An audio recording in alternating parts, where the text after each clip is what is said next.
Welcome home, brave heroes. I'm Ash. This is HeroQuest, and today we are going to be looking at the Village Roofs Kit from Dirt Cheap Dungeons. Don't let the small size of this box fool you. This is one of their heaviest boxes yet. This stuff is just no joke. Miniatures here and other things like the walls of the village and the dunnage and trees and such are not included. It's just the roofs here, just the roofs. Stealthily use elevations and perform rooftop battles in your urban layouts. These innovative modular roofs are perfect for creating thematic multi-layer structures for your villages and cityscapes. Combine pieces to make roofs for different sizes and create everything from dynamic rooftop battlegrounds to stealthy ambush locations, or just as a cover to hide the contents of a building for that perfect reveal. Now, we can't get through too much of a review of these without actually putting them in practice, and to do that, we're also going to take out the dungeon system, which was previously reviewed on the channel. I won't go over the details of that, but I will be using it to build up the walls of the village roof kit. So let's open this bad boy. We get our lovely modular adventure sets catalog, instructions on how to use the roof clips and the gray clips and the other clips, as well as a note, a reminder really on customization. The parts here are plastic that is resistant to isopropyl alcohol and acetone. They can still accept paint and permanent markers, which I didn't know. If you want to enhance the aesthetics of the parts, if you make a mistake, you can easily chemically clean the parts with other solvent.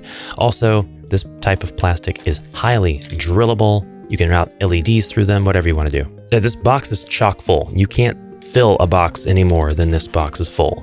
And it's all just hard injection molded plastic, and it's all nice and flat and modular. It's pretty awesome. We've got 5-inch roofs. Let's do this. Let's measure this tile wise. We've got 5x2 roofs. We've got 3x2, and that means this must be 4x2. Yes, perfectly across the tiles. And then we've got our clips, and these come in the standard. There's actually a lot of them with this kit, and you're going to need a lot to make some really cool roof layouts. 45-degree Y bend and straight. Why bend? Why not bend?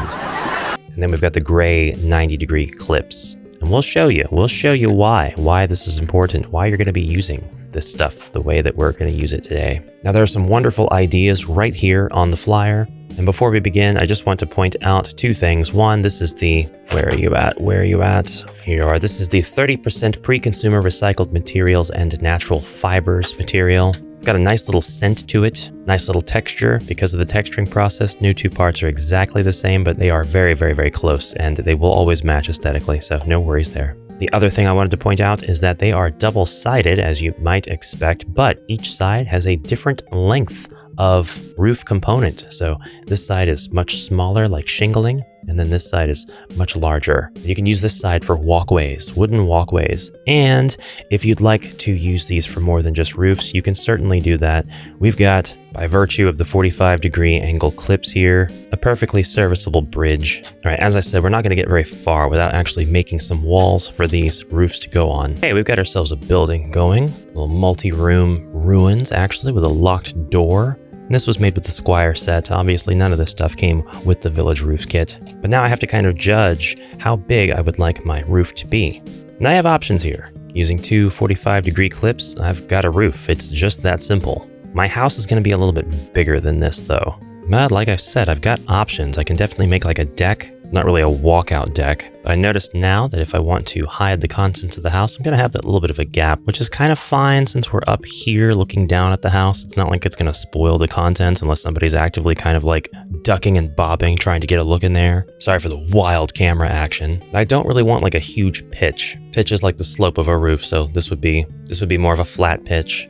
This would be more of a higher sloped pitch. So the 45-degree clips really give me the angle I'm kind of looking for here. And that's kind of what this is going to look like. Now, when your heroes approach the door and use an action or bonus action or whatever to open it, you can simply remove the roof. What's going on in here? It's a goblin party. Sorry I asked, carry on. Slam. Just cover that back up. Don't ever interrupt a goblin party. Mr. Orc, we said party, not potty. That's what I said, party. Okay, so you can make roofs for your village buildings. Big deal. You can also incidentally make bridges. Kinda cool. I hear you though. Ash, that's not enough to convince me to get this box of plastic.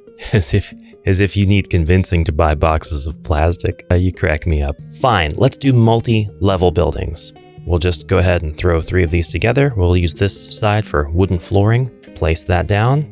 Now the contents of the house are covered. We're going to keep this bad boy and make another room. All right, these two 2x3s on my 2x2 looks a little silly. It's a little bit oversized, like this is a head wearing a hat that is entirely too big, so I can't really go that route. But I can place this on here, and I can go ahead and just use the flat roof method. Nope, still looks dumb. We're going to use a little trick that I saw where we take this ruined wall and we just flip it upside down and put the clips on the top part. That does still work. All right, we can place that there. And now our two 2x3 tiles of roofing will go on top of that. Get you a nice close-up. You may not like how that looks, and that's fair. I'm just gonna keep building roofs. Anyway, you kind of get the idea. We can just keep going up and up, building a tower or what have you. I have to go get another set to really make the cool stuff that is being shown in this picture, so I'm gonna do that. And so our heroes continue their journey. Here's that bridge use that I was talking about. You could just have a really simple 2x3 bridge going over the water here, or it could go over the lava or the poison or whatever you happen to have lying around. And if you'd like for this to be a bit more involved for battling, well, you can really create any kind of sized bridge you want out of these roof tiles, and that's not even an advertised feature. That's just a nice little bonus. Now, I didn't bring this up before now, but these roofs don't have like lines to demarcate where the tiles would be if you're trying to use them with your square grid tile system. You know, so your heroes can actually like move around on them and stuff. And I think it's for the better that by default they don't have them. But you can easily put them on there if you want. And if you don't want, I mean, it's really easy to kind of look at any of these and find out positionally where your monsters and heroes would be, right? I mean, that's self-explanatory to me, right? Is it just me? Anyway, this would be an example of a bigger bridge, but you could make any size bridge you want using this logic with the clips. Entering the town, it's time to show off the Palisades kit available from Dirt Cheap Dungeons as well. It's these Palisades that are shown in the example picture with the Y-shaped clips with our roof pack. So you can create situations like this, or you could invert these Y clips and have these Palisades leaning out more, you know, like they should be. We'll go over more of this in just a moment. Now, you kind of got the disclaimer earlier, but nothing you see here is included in the roof kit except for the roofs themselves and the clips. That's it. But I mean, I've created 2 towers and a sort of storehouse, and I have all of this stuff left. I mean, you're gonna have way more roofing than you need for any project. Period. That's it. End of story. Unless you are trying to recreate Baldur's Gate or Waterdeep, this is going to be everything you need. The mat is from Malodum. The Palisades are from the Palisades kit. The actual castle, dungeon, house walls are from the HeroQuest set, the Dirt Cheap Dungeons HeroQuest set. The water is from the Dirt Cheap Dungeons Waterways set. And all of the scenery is actually from Mantic. And it's at this point, while putting this scene together, that I realized I really, really like the Mantic assets with this scale of Dirt Cheap Dungeon stuff. This stuff works really, really well together, I think. It's just my opinion. Hey, Griselda. Yes? I just always wanted to confess that when I look at you, I feel something. What do you feel, Romioblin? I feel like I'm gonna puke. Oh, Romioblin, that's love. Hey, why are those 2 weirdos watching us? We need to search this town for clues. We need to get the key to the tower on the left. I'll search the tower on the right. This door has a magic seal on it. I can't get in. Hey, you look kind of familiar. Culinary. Boss, I'm gonna give this door a good whacking. Well, I need to save on magic points, so it's probably a good thing. Whack! I kicked it in, boss. Let's go. I could have just as easily made like 9 or 12 of these sort of 4 walls and a roof houses to really illustrate the town building aspect that this roof kit can accomplish. But I decided to show you something else. Gameplay. Well, sort of. See, you still have every opportunity to use like tiles that represent ladders, or you could use actual 3D ladders. I mean, the Mantic set came with ladders. But however you do it, your heroes can actually walk on these rooftops. There's no reason to scale that rooftop. We'll have to think outside the box. Smash! How is smashing going to... Oh, that's how. Lifting off roofs to reveal the contents of what's inside a room is pretty rewarding, actually. And it kind of solves the whole problem of the players knowing about the layout and where to go and stuff. Wait, no, that's still a problem. They'll still know the layout. What does this solve? We can't be together, Romioblin. You don't make enough money. But I'm a tax accountant. But you're a tax accountant for goblins, and goblins don't pay their taxes. Culinary search weapons rack. Will you goblins keep it down there? We're trying to adventure. Now, when you're done on each floor of the supposed tower, you can begin removing layers. Let me just move you out of the way there. And then you would do that like so. You would just say, you know, your heroes are venturing down by way of ladder or trapdoor or whatever, and then into the lower layer you go. And I see now that I didn't bother to put anything in this room. But if you were going to put something in that room, you could fight or discover or what have you, and then go into the room below that.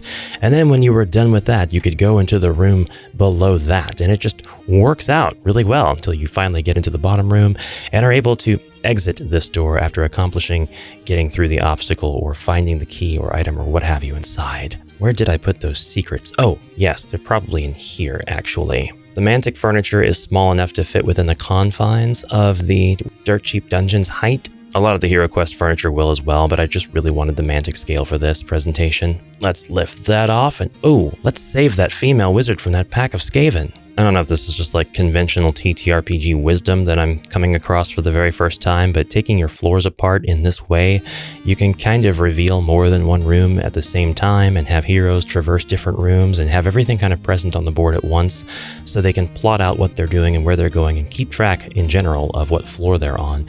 So our orc here is just going to lend a little bit more weight to the bookshelf, and then pew, it goes crashing to the floor and on top of the wizard, actually. Dang it. Whoopsie doopsie. Don't like your layout? Well, just go ahead and change it, like on the fly. Oh, this is where I had the treasure hiding. That could have gone literally anywhere, would have been fine. Don't like what roofs you're using? Change your roofs. It's that easy. Just interchange stuff. Change stuff. Some of these you don't necessarily have to 100% use as roofing. For houses anyway, you could use it as like ports, shelters. So we've got a building here and a building here, and then we can just place this over the top of both of the buildings. Now we have like I think we have the beginnings of a stable, actually. We could probably use the Palisades kit in such a way as to build a stable for your heroes. It's exciting stuff. I really like it. Take your well and put it on top of the house. Now you've got a chimney. But that's not how it works, Ash. Don't let the haters tell you what you can and can't do. It's your world. Everybody else just plays HeroQuest in it. Door on the second floor, maybe your heroes need to go around the edges of the buildings and jump across. It is worth noting that Dirt Cheap Dungeons has a catalog of single pieces, and a lot of their single pieces actually have like windows in them. Those kinds of parts come with another set, and we'll go over that another time. Look at the roofing kit. Your imagination really is the only limit. This building shouldn't exist in real life, and yet it does in the Goblin Village. Where true love happens between the alleys.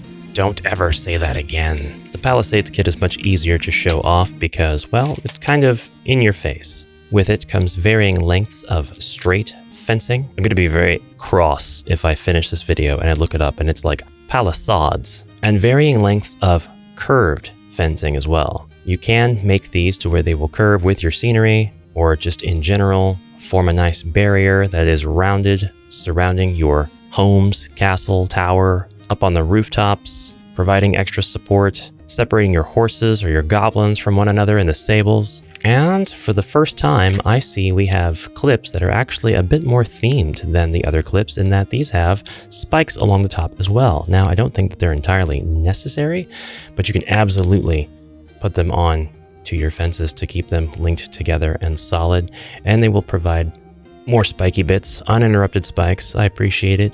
Little immersion breaking, maybe? I don't know. I don't think it's a big deal either way. Like I said, you can just place these on top of your roofing. Make your own dungeon layout that is now 3-dimensional. And it would be very remiss of me not to mention that some of these have the hinge clips, and you are able to create gates with them. So an entire fenced area with a gate, and then you can treat that like any door, wherein your heroes can stop next to it, say that they're opening the gate, perhaps both sides of the gate if you so desire, or you can just have it to where this is one gate between two static parts, like so. And that will double the amounts of gates that you have for use with this scenario, whatever scenario you want to make. Did our heroes find what they were looking for? I don't know, but they're going to continue their journey very soon, so I hope that you will join us when they do. And that's the incredible Village Roof Kit and the Palisades kit from Dirt Cheap Dungeons. All right, I've been Ash, you've been watching, and I hope you'll join me in the next exciting adventure. If you got this far, join the Patreon, or at least check it out and see if you think it would be worth joining or becoming a YouTube member, and I will see you in the next exciting adventure. Until then, brave heroes, have a great rest of your day, and bye for now.